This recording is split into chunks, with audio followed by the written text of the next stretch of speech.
Hello friends, welcome to invention classes change of the way. मैं दीपक शर्मा आप सभी को सांख्यिकी का अध्ययन करा रहा हूँ। हम अब तक सांख्यिकी का अध्ययन में 2 अध्यायों का अध्ययन कर चुके हैं। तृतीय जो चैप्टर था हमारा वह सांख्यिकी अनुसंधान का आयोजन था। क्या था बच्चों? सांख्यिकी अनुसंधानों का आयोजन। सांख्यिकी अनुसंधान के आयोजन में हमने नियोजन के बारे में पढ़ा, इसके आयोजनों के बारे में पढ़ा। नियोजन होता क्या है, आयोजन क्या होता है, इसके चरण किस प्रकार से हैं। पिछले वाली क्लास में हमने सांख्यिकी अनुसंधान की जो प्लानिंग की जाती है, योजनाएं बनाई जाती है, योजनाओं के बारे में अध्ययन किया था। मैंने आपको बताया था उसके अंतर्गत कि जो सांख्यिकी योजनाएं होती है वह 10 प्रकार की होती है। कितनी प्रकार होती है बच्चों? 10 प्रकार की योजनाएं होती है। 10 प्रकार की योजनाओं से प्रमुख रूप से 4 योजनाओं का अध्ययन कर चुके थे हम लोग किसका अध्ययन कर रहे थे? सांख्यिकी अनुसंधान की योजनाओं का। हमारा टॉपिक वही रहेगा, सांख्यिकी अनुसंधान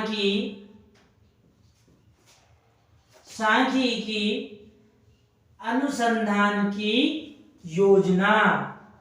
क्या है बच्चों? सांख्यिकी अनुसंधान की योजना। योजना के अंतर्गत जो कार्य संचालित किए गए थे उन्हीं कार्यों का हम अध्ययन कर रहे थे। तो यहां डाल लीजिए कार्य। कौन कौन से कार्य थे? 4 कार्यों का अध्ययन कर चुके थे। इसमें प्रथम कार्य जो था वह क्या था? हमारा प्रथम कार्य था समस्या को परिभाषित करना। क्या था बच्चों? पूर्व वाली क्लास में हमने पढ़ा, एक बार लिख लेते हैं हम इसको। समस्या को परिभाषित करना या समस्या को बारे में बताना बच्चों को, पहला कार्य यही था। दूसरा क्या था? अनुसंधान की योजना बनाना या अनुसंधान का उद्देश्य निश्चित करना। दूसरा कार्य क्या था? अनुसंधान का उद्देश्य निश्चित करना। लिख लीजिए। दूसरा कार्य हमारा है अनुसंधान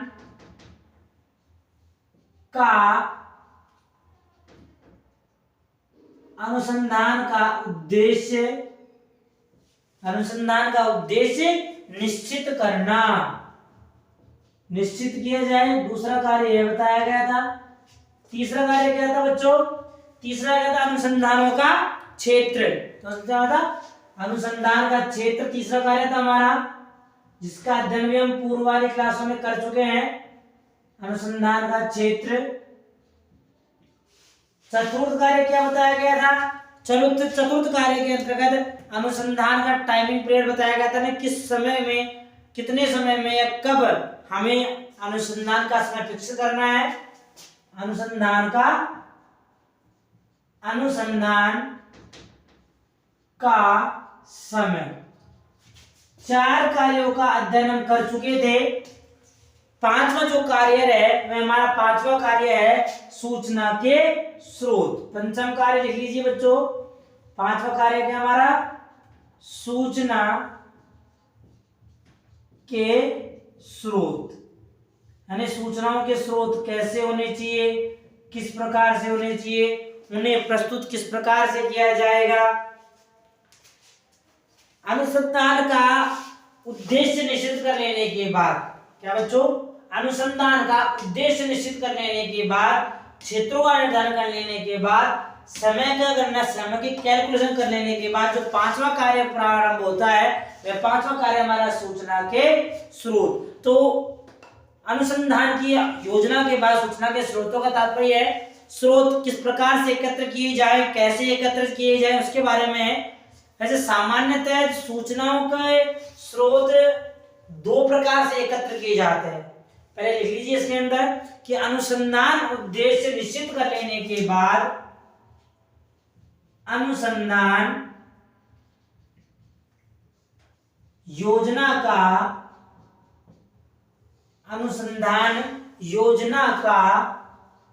उद्देश्य,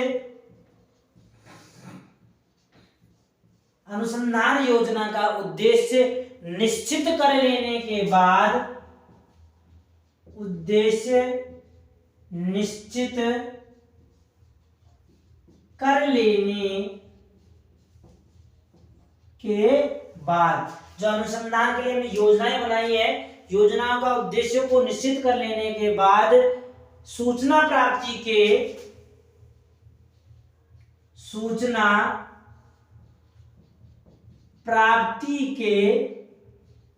सूचना किस प्रकार से प्राप्त की जाए, कैसे प्राप्त की जाए, तो सूचना प्राप्ति के स्रोत निश्चित किए जाते हैं। सूचना प्राप्ति के स्रोत निश्चित किए जाते हैं। अब जो ये स्रोत निश्चित किए जाएंगे, इन स्रोतों को दो भागों में बांटा गया है। यानी अनुसंधान की योजना के अंतर्गत पंचम जो कार्य बताया गया है, सूचना के स्रोत, तो सूचनाओं के स्रोत जब एकत्र किए जाएंगे तो इनके स्रोतों को दो भागों में बांटा गया है। तो लिख लीजिए, सूचना के स्रोतों को दो भागों में बांटा गया है। सूचना के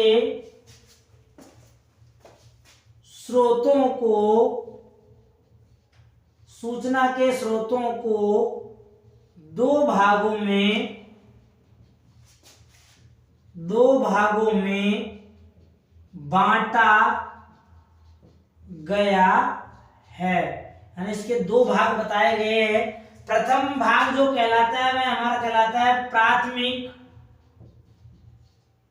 कौन सा है बच्चों? पहला भाग है हमारा प्राथमिक स्रोत, बहुत अच्छी बात। और दूसरा कौन सा हो गया? दूसरा हमारा हो गया द्वितीयक, बहुत अच्छा। दूसरा स्रोत है हमारा द्वितीयक कह दो या दूसरा कह दो। तो स्रोत, जब सूचना से संबंधित स्रोत एकत्र किए जाएंगे तो ये स्रोत दो प्रकार से एकत्र किए जाते हैं। पहला स्रोत हमारा प्राथमिक स्रोत कहलाता है, जो मैंने बता दिया आपको यहाँ पर, और दूसरा जो स्रोत होता है द्वितीयक स्रोत। तो इनके बारे में विस्तार से पढ़ लेते हैं। प्राथमिक स्रोत होते क्या है और द्वितीयक स्रोत होते क्या है। प्राथमिक स्रोत किस प्रकार से एकत्र किए जाएंगे और द्वितीय स्रोत किस प्रकार से एकत्र किए जाएंगे। तो हेडिंग डाल लीजिए प्राथमिक स्रोत। नंबर पहला है इसके अंतर्गत पांचवे में प्राथमिक स्रोत। तो यानी प्राथमिक सबसे तात्पर्य है पहली बार। तो ऐसे स्रोत या ऐसे समंक जो प्रारंभ से ही नए सिरे से एकत्र किए गए हैं, तो वे समंक कौन से कहलाएंगे? हमारे प्राथमिक स्रोत कहलाएंगे। ऐसे स्रोत जो प्रारंभ में बिल्कुल नए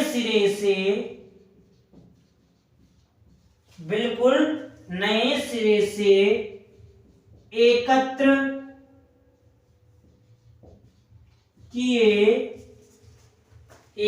किए जाते हैं, वे कौन से स्रोत कहलाते हैं बच्चों?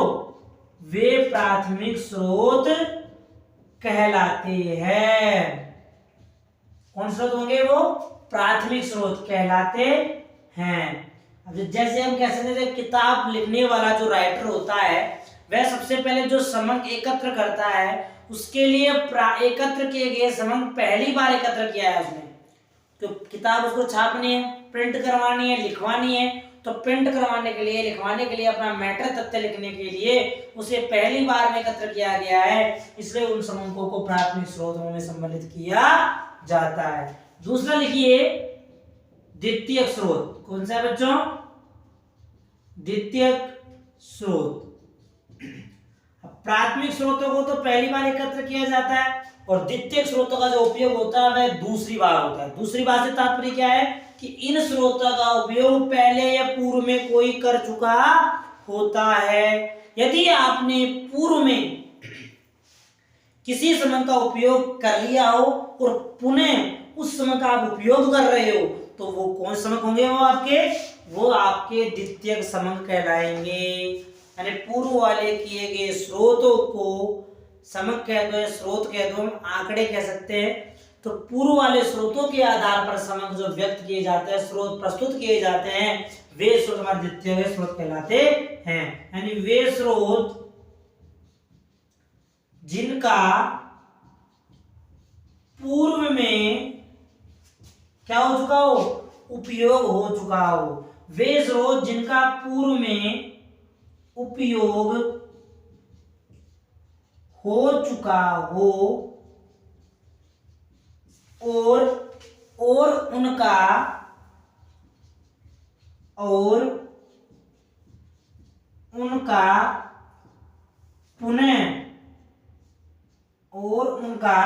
पुनः उपयोग किया जा रहा हो, उनका पुनः उपयोग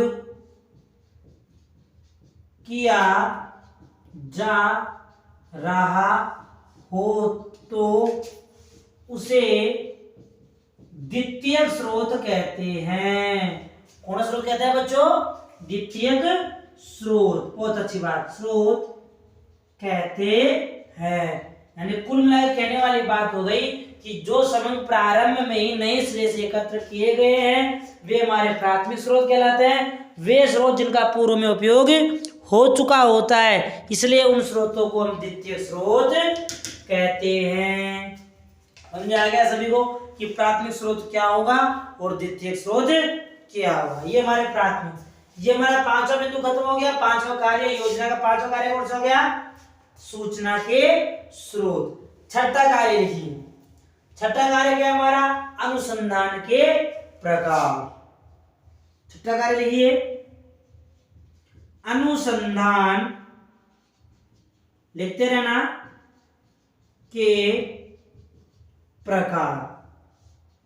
किसी विद्यार्थी को समझ में नहीं आ रहा हो तो आप कमेंट के माध्यम से पूछ सकते हो। आज चाहे आप वीडियो आज देखें चाहे कल देखें, जब भी आप किसी भी दिन वीडियो देखें आप तो कमेंट के माध्यम से पूछ सकते हो। आपका समाधान आगे आने वाली क्लास के अंदर अवश्य किया जाएगा। उसके लिए विद्यार्थी हमेशा तैयार रहे। छठा जो कार्य है वह हमारा अनुसंधान के प्रकार। तो अनुसंधान के प्रकार है, अनुसंधान के प्रकारों को प्रमुख रूप से 7 भागों में बांटा गया कि किस प्रकार से हम आप किसी कार्य के बारे में जानकारी प्राप्त कर सकते हो या खोजबीन कर सकते हो या उसका अनुसंधान कर सकते हो। रिसर्च कितने प्रकार से कर सकते हो उसके बारे में बताया जाता है। अब अनुसंधान के 7 प्रकार हैं। सामान्य तो 7 प्रकार कौन से हैं लिखिए, प्रकारों के नाम लिख लेते हैं। पहले अनुसंधान के प्रकारों को, अनुसंधान के प्रकारों को सामान्यतः कितने भागों में बांटा गया बच्चों? सामान्यतः 7 भागों में बांटा गया है। सामान्यतः 7 भागों में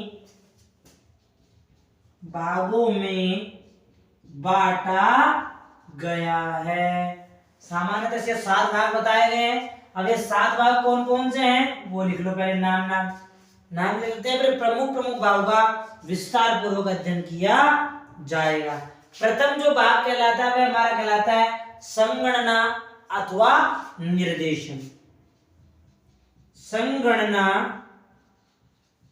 अथवा निर्देशन पहला भाग हो गया।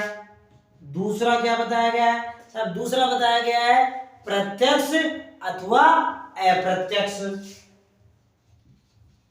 प्रत्यक्ष अथवा अप्रत्यक्ष। तीसरा प्रकार बताया गया है हमारा प्रारंभिक अथवा पुनरावर्तन अनुसंधान। तीसरा हमारा बताया गया है प्रारंभिक अथवा पुनरावर्तन अनुसंधान।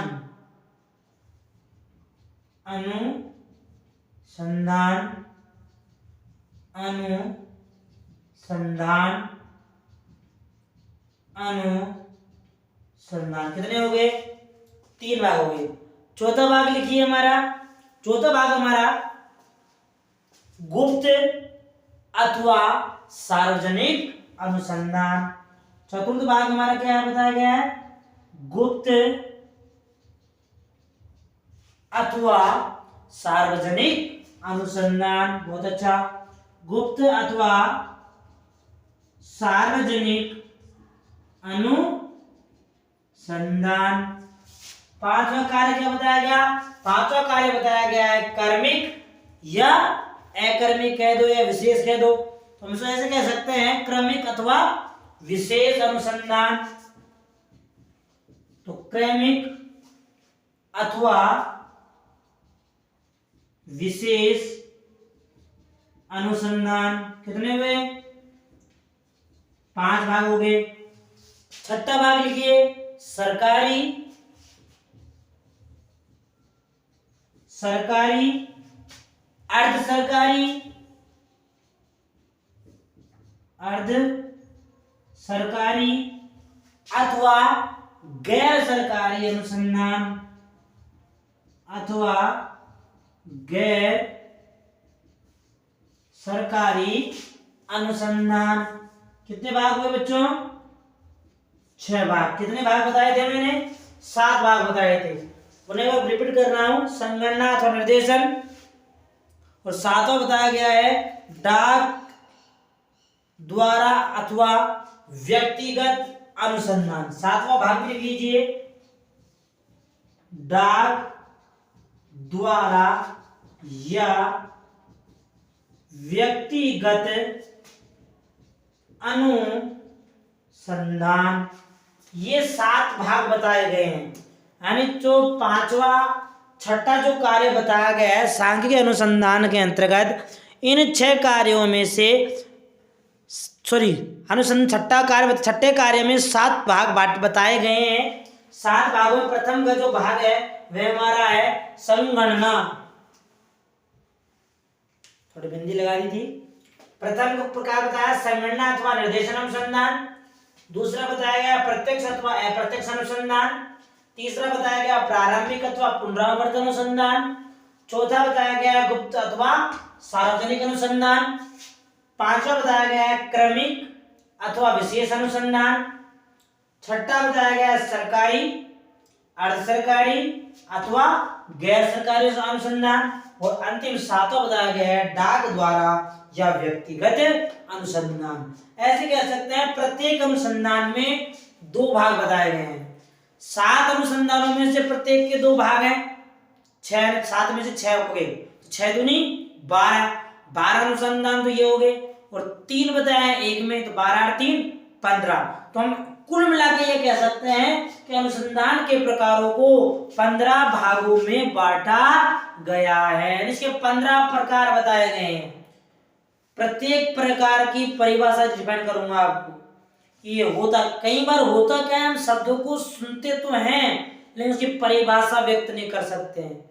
परिभाषा होती क्या है, तो प्रत्येक का स्टेप बाय स्टेप अध्ययन करेंगे। स्क्रीनशॉट लेना है इसका, एक बार स्क्रीनशॉट ले लिया, आगे अध्ययन करते हैं। स्क्रीनशॉट लेने के बाद हम जो पहला हमारा अनुसंधानों के प्रकार में पहला अनुसंधान प्रकार बताया गया है, कौन सा प्रकार है बच्चों?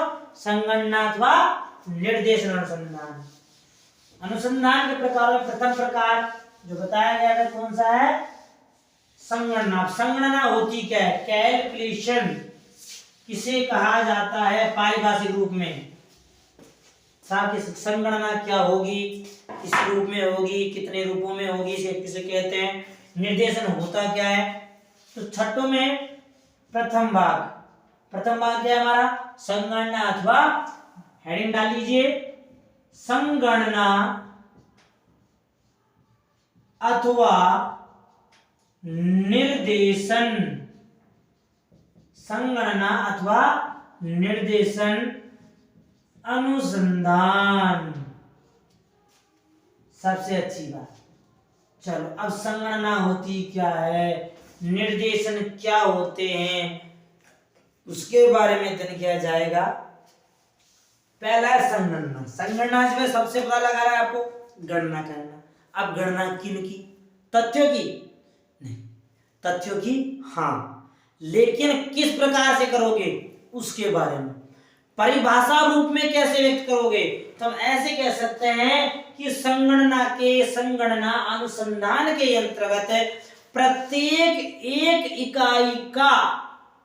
प्रत्येक एक इकाई का अध्ययन किया जाता है। प्रत्येक का मैंने ईच, प्रत्येक शब्द का मतलब ईच, प्रत्येक हाथ में 5 अंगुलियां हैं तो 5 अंगुलियों का अलग अलग से अध्ययन किया जाएगा। हाथ में 10 अंगुलियां हैं तो 10 की 10 अंगुलियों का अलग अलग रूपों में क्या किया जाएगा बच्चों, अध्ययन किया जाएगा। तो वो अनुसंधान कौन सा होगा हमारा, संगणना अनुसंधान होगा। तो हेडिंग डाल लीजिए इसी के अंदर कि संगणना होती क्या है, इसी में लिखना है यहां पर संगणना। संगणना की परिभाषा क्या होगी, कैलकुलेशन होता क्या है, किस प्रकार से इसे व्यक्त किया जाएगा, उसके बारे में संगणना क्या होती है। लिखिए इसके अंतर्गत कि संगणना की पद्धति में, संगणना की पद्धति में, संगणना की पद्धति में समग्र, संगणना की पद्धति में समग्र या संपूर्ण क्षेत्र की, या संपूर्ण क्षेत्र की प्रत्येक एक इकाई का, इकाई मतलब हर व्यक्ति का अलग अलग रूप में, तो प्रत्येक इकाई से, प्रत्येक इकाई से क्या प्राप्त की जाएगी, प्रत्येक इकाई से सूचनाएं प्राप्त की जाए, प्रत्येक इकाई से सूचना प्राप्त की जाएगी। यानी हर व्यक्ति से, हर व्यक्ति का अध्ययन किया जाएगा। जैसे किसी महाविद्यालय में 400 बच्चे पढ़ते हैं, कितने पढ़ते हैं बच्चों, जैसे किसी विद्यालय में 400 बच्चे पढ़ते हैं तो सब संगणना अनुसंधान विधि के द्वारा उन बच्चों का अध्ययन किया जाएगा। तो प्रत्येक एक एक बच्चे के बारे में जानकारी अलग अलग से ज्ञात की जाएगी। तो वो कौन सी विधि कहलाएगी, हमारी संगणना विधि कहलाएगी। इसलिए जैसे किसी विद्यालय के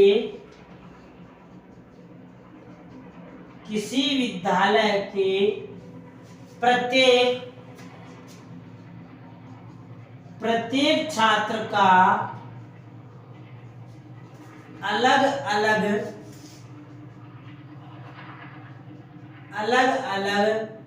अध्ययन करना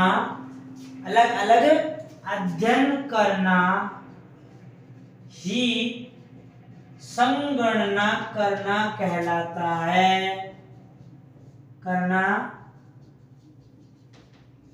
कहलाता है। यानी प्रत्येक व्यक्ति की अलग अलग रूप से गणना की जा रही है तो वह हमारा संगणना अनुसंधान होगा। दूसरा बताया हमारा निर्देशन अनुसंधान। निर्देशन के बारे में लिख लो, यहां हेडिंग डाल लो, निर्देशन अनुसंधान। अब निर्देशन अनुसंधान में क्या होता है उसको समझ लो। संगणना समझ आ गई सभी विद्यार्थियों को कि संगणना अनुसंधान में होता क्या है। अब निर्देशन अनुसंधान के अंतर्गत गणनाएं तो की जाती है लेकिन सभी व्यक्तियों की गणनाएं नहीं की जाती। यहां पर कुछ इकाइयों का चयन करके, या हमें इसके साथ एवरेज निकाला, जैसे 5 बच्चे हैं, 5 बच्चों में हम 2 बच्चों का अध्ययन करके बाकी सभी बच्चों के बारे में जानकारी प्रसारित कर दी जाती है। कक्षा में 4 बच्चों का अध्ययन करने के द्वारा, कक्षा में 40 बच्चों में से 10 बच्चों का अध्ययन द्वारा कोई भी अध्यापक यह बता देगा कि कक्षा में कितने बच्चे कैसे पढ़ाई करते हैं या नहीं करते, अध्यापकों को सही पढ़ाते हैं या नहीं पढ़ाते। यानी 10 में से 40 में से कुछ बच्चों का चयन किया जाएगा तो वो कौन सी विधि होगी बच्चों, हमारी निर्देशन विधि होगी। तो लिख लीजिए इसमें, इस विधि में देखिए, इस विधि में वे समंक या स्रोत कह दो, या तथ्य कह सकते हैं, तथ्य हो सकते हैं किसी प्रकार से हो सकता है, तथ्यों को किस प्रकार प्रस्तुत किया जा सकता है, जो भी तथ्य होंगे हमारे आंकड़े होंगे उन आंकड़ों को व्यक्त किया जा सकता है, वे सभी आंकड़े इसी के अंदर आएंगे। तो देखिए इस पद्धति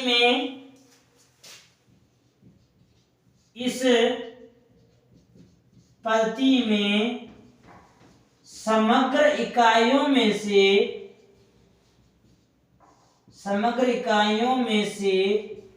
कुछ प्रतिदर्शों का चयन कर लिया जाता है। समग्र इकाइयों में से प्रतिदर्श के रूप में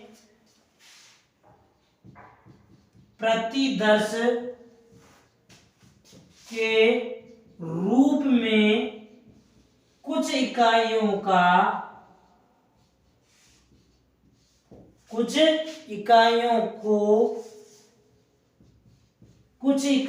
को चुनकर, मैं इसको साफ कर देता हूं मैं,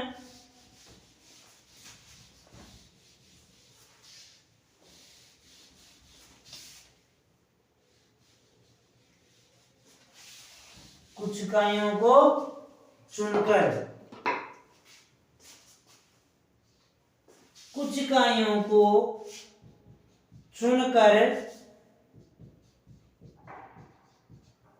से तात्पर्य चुनना, उनको 10 में से कुछ इकाइयों को निकाल लेना और इन इकाइयों के आधार पर अध्ययन करना, चुनकर उन्हीं का अध्ययन किया जाता है।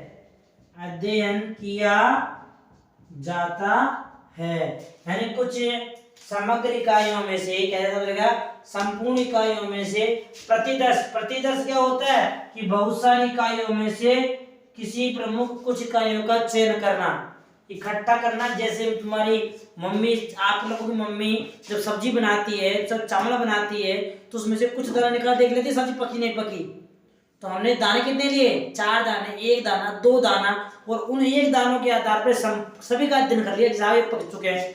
वो हमारा प्रतिदर्श कहलाता है कि बहुत सारी इकाइयों में से एक इकाई का चयन करना। तो कुछ इकाइयों को चुनकर उन्हीं का अध्ययन किया जाता है। जैसे उदाहरण लिख लो, जैसे क्या, जैसे भी क्या जाएगा, जैसे हम कह सकते हैं, जैसे किसी विद्यालय में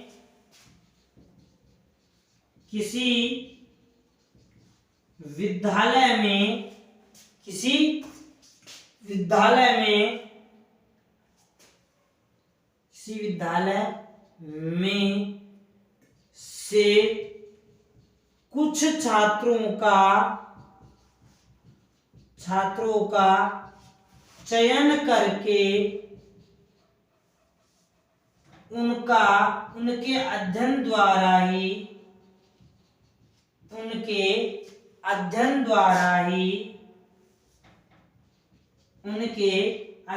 द्वारा ही परिणाम निकाल देना या प्रस्तुत करना, निकाल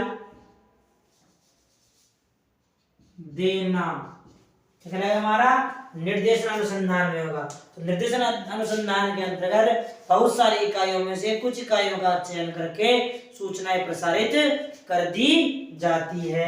वो कौन सा अनुसंधान होता है? हमारा निर्देशन। तो ये हो गया अनुसंधान। छठा जो प्रकार था अनुसंधान प्रकार में, पहला अनुसंधान संगणना अथवा निर्देशन अनुसंधान। दूसरा कौन सा था बच्चों हमारा? आप लोगों ने लिखा था, दूसरा प्रकार कौन सा बताया गया था? प्रत्यक्ष अथवा अप्रत्यक्ष अनुसंधान। हेडिंग डाल लीजिए। दूसरा कौन सा बताया गया है? प्रत्यक्ष अथवा अप्रत्यक्ष। साफ कर लो उसको, मैं एक शब्द लिखा देता हूं ऊपर नीचे, यही हो जाएगा पूरा। सही है ना? स्क्रीनशॉट लेना आप सभी विद्यार्थी। इसका मैटर थोड़ा पैर नीचे पूरा आ नहीं पाएगा, इसलिए सागर फिर लिखा देंगे इसको। ले लिया स्क्रीनशॉट? ठीक है। सेकंड लिख लीजिए, नाम नहीं हटाऊंगा, नाम छोड़ दूंगा सेकंड से। दूसरा हेडिंग डाल लीजिए आप। दूसरा कौन सा प्रकार है हमारा?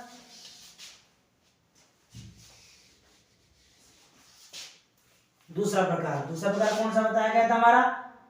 प्रत्यक्ष अथवा अप्रत्यक्ष, प्रत्यक्ष अथवा अप्रत्यक्ष अनुसंधान। तो प्रत्यक्ष अनुसंधान क्या होता है, अप्रत्यक्ष अनुसंधान क्या होता है, उसके बारे में। वैसे ये भी नाम से अवगत हो रहे, मैंने कहा था कुछ शब्द ऐसे आते हैं जो नाम से ऐसे लगते हैं सर हम इसके बारे में जानते हैं, उनकी परिभाषाएं या उनके बारे में विस्तार से अध्ययन कुछ भी नहीं जानते, आप उन्हीं का अध्ययन कर रहे हैं। तुम्हारा पहला स्पेलिंग एंड डाल लीजिए प्रत्यक्ष अनुसंधान। कौन सा प्रथम?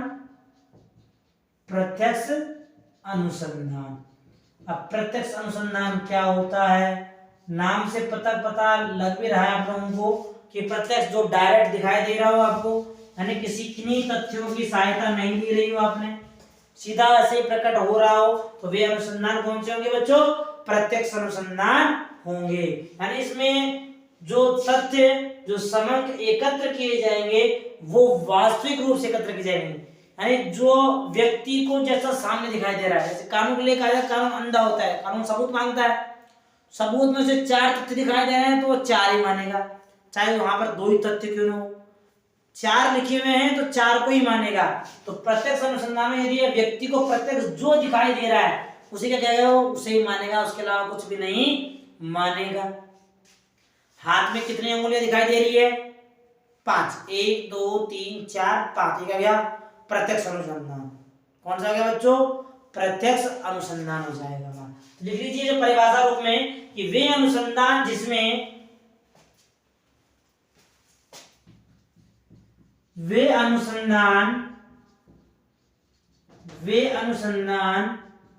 जिसमें तथ्य कह सकते हैं या आंकड़े हैं या कह सकते हैं, वे अनुसंधान जिसमें तथ्य प्रत्यक्ष रूप से एकत्रित किए जाते हैं,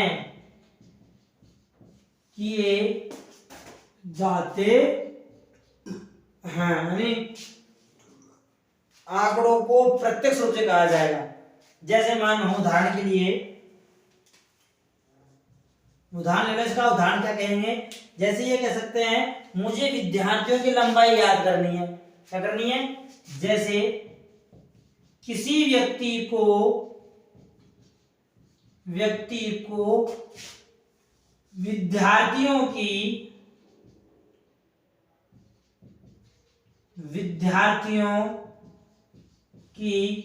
लंबाई ज्ञात करनी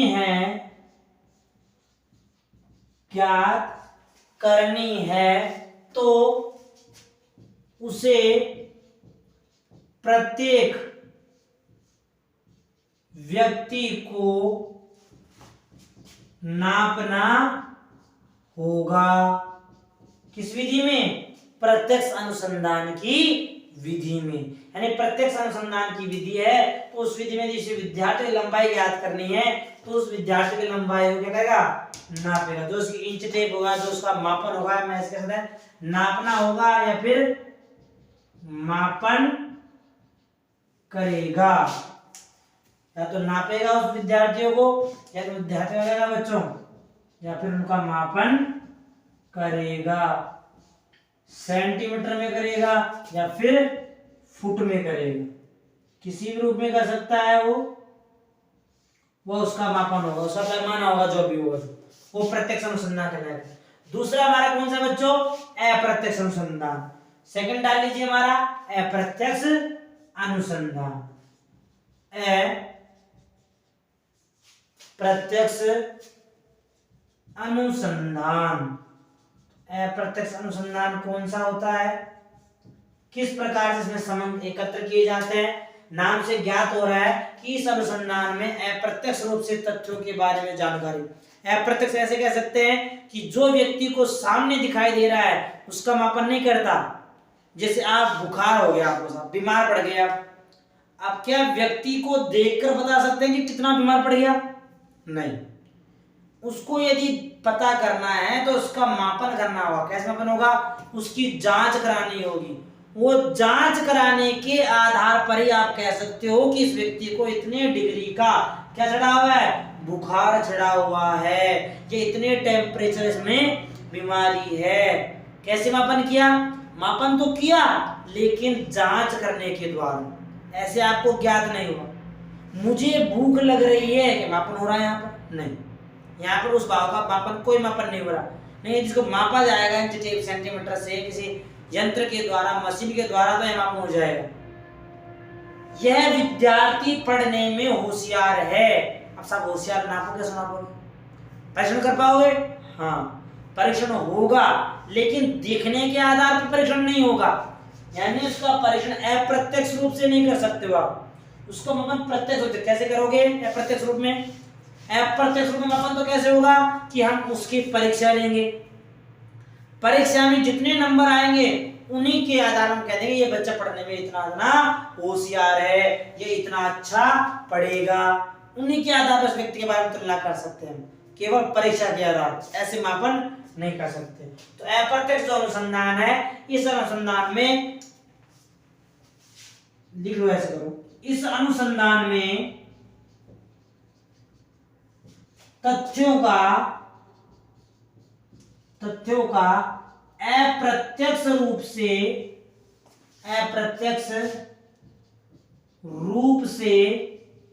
मापन किया जाता है।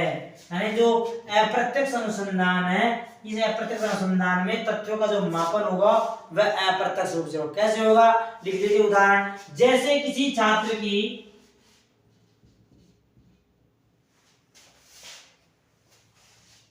उदाहरण लिख लीजिए, जैसे किसी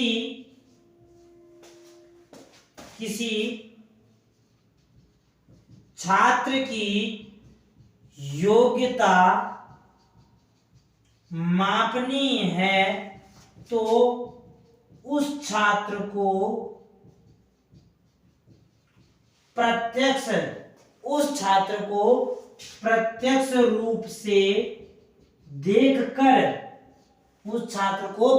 रूप से देखकर आप उसका मापन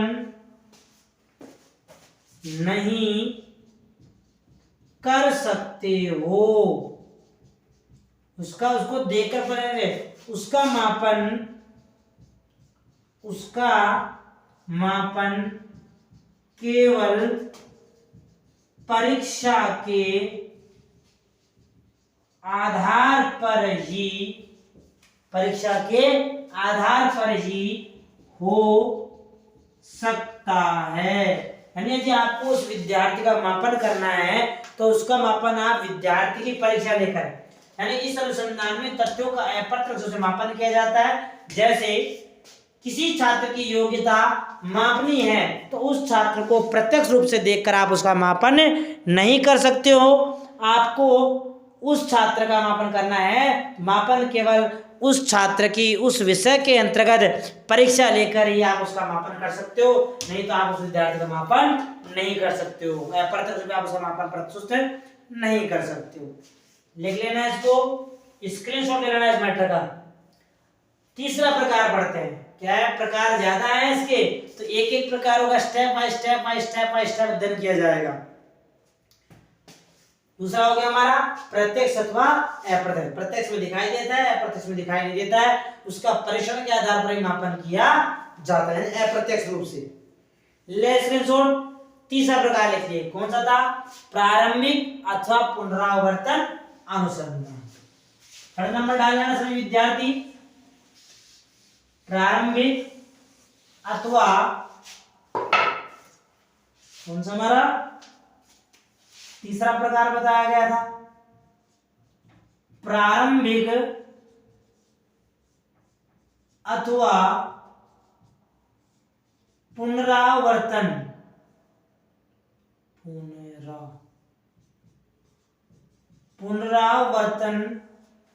अनुसंधान। तीसरा प्रकार हमारा प्रारंभिक अथवा पुनरावर्तन, प्रारंभिक मतलब प्रथम रूप से, पुनरावर्तन दोहरान द्वारा। जिस प्रकार कक्षा के अंतर्गत अध्यापक के द्वारा तथ्यों का क्या किया जाता है बच्चों, दोहरान करवाया जाता है कि विद्यार्थी उन जो तथ्यों को भूले नहीं, वह हमेशा के लिए उन तथ्यों को याद रख सके। तो इस अनुसंधान के अंतर्गत भी यही कार्य किए जाते हैं। पहला डाल लीजिए प्रारंभिक अनुसंधान। पहला कौन सा है, प्रारंभिक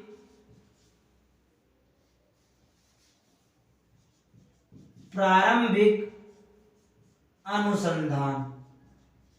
प्रारंभिक अनुसंधान कौन सा होगा,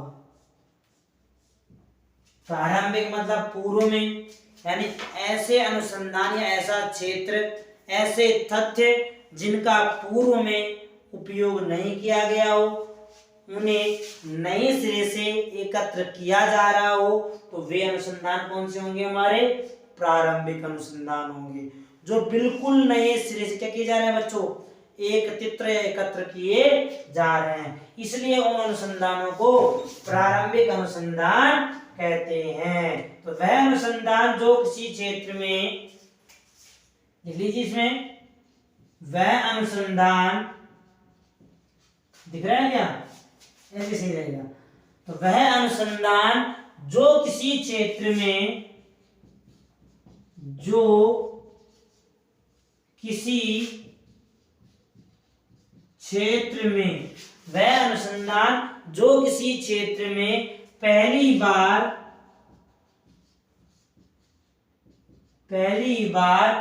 दिया जा रहा है, क्या किया जा रहा है, पहली बार किया जा रहा है, या इसमें नए सिरे से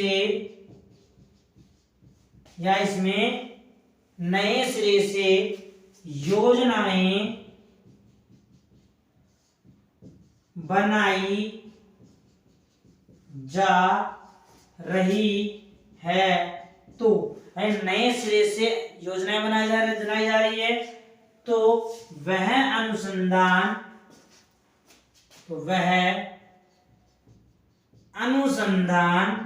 कौन सा होगा बच्चों, प्रारंभिक अनुसंधान होगा। नोट कर लेना। तो वह अनुसंधान प्रारंभिक अनुसंधान होगा, यानी वह अनुसंधान या वह अनुसंधान का वह क्षेत्र जो किसी क्षेत्र में पहली बार किया जा रहा है, या इसमें नए सिरे से योजनाएं बनाई जा रही है, नए सिरे से प्लानिंग की जा रही है, तो उस योजनाओं को या उस अनुसंधान को प्रारंभिक अनुसंधान कहते हैं। तो उस को कौन कहेंगे बच्चों, प्रारंभिक अनुसंधान कहेंगे। समझ में आ गया। दूसरा लिखिए, दूसरा कौन सा है हमारा, पुनरावर्तन अनुसंधान। लिख लीजिए, पुनरावर्तन अनुसंधान। कौन सा अनुसंधान, पुनरावर्तन, मतलब पुनः मतलब दोहरान। मैंने अभी आपको बताया था अभी कि पुनरावर्तन से तात्पर्य क्या है, दोहरान से, यानी कोई अनुसंधान है जो पहले से किया गया हो, उसका उपयोग दोबारा किया जा रहा हो या पुनः किया जा रहा हो, तो वो अनुसंधान कौन सा होगा बच्चों, पुनरावर्तन अनुसंधान होगा। तो इसमें लिख लीजिए, इस अनुसंधान में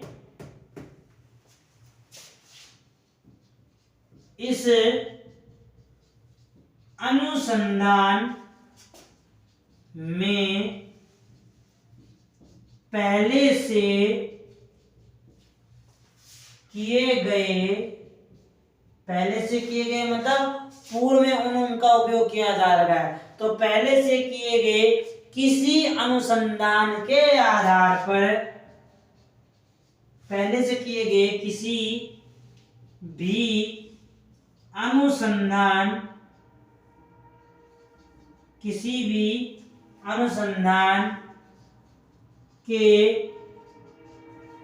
भी अनुसंधान के आधार पर तथ्य प्रस्तुत किए जाते हैं, किए जाते हैं, तो वह अनुसंधान, तो वह अनुसंधान पुनरावर्तन, तो वह अनुसंधान पुनरावर्तन अनुसंधान कहलाता है। पुनरावर्तन अनुसंधान कहलाता है। जैसे उदाहरण लिखो इसका भी है, जैसे कैसे, यानी कौन से ऐसे संबंध होंगे, ऐसे तथ्य होंगे जिनका पूर्व में उपयोग किया गया हो।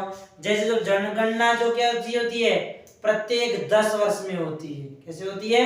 प्रत्येक 10 वर्ष में होती है। तो कहने का मतलब जनगणना संबंधी आंकड़े पूर्व में 10 वर्ष पहले भी एकत्र किए गए थे और 10 वर्ष के बाद भी एकत्र किए जा रहे हैं, यानी उन आंकड़ों का पुनः उपयोग होता जा रहा है। वही संख्याएं आबादी गिनी जा रही है, लोगों की संख्याओं का मापन किया जा रहा है। लिख लीजिए, जैसे जनगणना प्रत्येक 10 वर्ष बाद होती है। जैसे जनगणना प्रत्येक 10 वर्षों के आधार पर पुनः करना। पुनः करना का तात्पर्य क्या है? दोबारा लोगों को गिना जा रहा है, यानी एक बार गिनने के बाद भी पुनः लोगों को गिना जा रहा है। इसलिए कौन सा अनुसंधान हो गया? ये हमारा पुनरावर्तन अनुसंधान हो गया। एक नोट लिख लेना, सामान्यतः जो अनुसंधान में कार्य किए जाते हैं वे सभी कार्य प्रारंभिक अनुसंधान होते हैं। अनुसंधान में सामान्य जो भी कार्य किए जाए कौन से होंगे? वो प्रारंभिक होंगे। नोट लिख लेना, यहां लिखा देता हूं एक नोट लिख लीजिए। सामान्यतः अधिकांश रूप में अनुसंधान कौन से होते हैं? प्रारंभिक। अनुसंधान प्रारंभिक रूप में ही होते हैं। ये जो भी रिसर्च सेंटर खुले हुए होते हैं, सब रिसर्च सेंटर अलग अलग तथ्यों के बारे में जानकारी एकत्र करते हैं, सूचनाएं प्रेषित करते हैं। वे हमारे कौन से अनुसंधान कहलाते हैं? वे हमारे प्रारंभिक अनुसंधान कहलाते हैं, जिनका पूर्व में कहीं उपयोग नहीं किया गया है, वर्तमान में उनका अभी उपयोग किया जा रहा है। इसलिए उन अनुसंधानों को प्रारंभिक अनुसंधान कहते हैं। स्क्रीनशॉट लेना इसका भी आप लोग। ये वाले हो गए 3 अनुसंधान। 7 अनुसंधान लिखाए थे मैंने।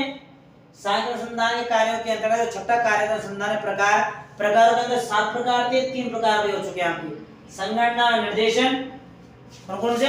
संगणना, निर्देशन, प्रत्यक्ष, अप्रत्यक्ष, प्रारंभिक और पुनरावर्तन। परिभाषा हो गई, इनके उदाहरण हो गए किससे क्या है। आगे जब आगे कल वाली क्लास के अंतर्गत वो 7 प्रकार जो बच के हमारे 4 प्रकार, उन 4 प्रकारों का अध्ययन किया जाएगा, विस्तार पूर्वक से किया जाएगा। तो जब तक आप इन टॉपिक को पढ़िए, इनका अध्ययन कीजिए। कल तक के लिए हमारे चैनल को सब्सक्राइब कीजिए, लाइक कीजिए, कमेंट कीजिए।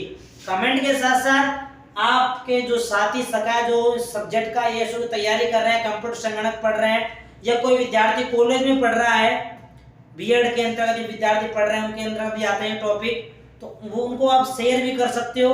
ज्यादा से ज्यादा शेयर कीजिए, सब्सक्राइब कीजिए आप लोग सभी, ठीक है। फिर भी कोई दिक्कत हो, कुछ पूछना हो, आप स्वतंत्र हो, आपको कहा जा रहा है बार बार कुछ पूछना हो तो आप पूछ सकते हो।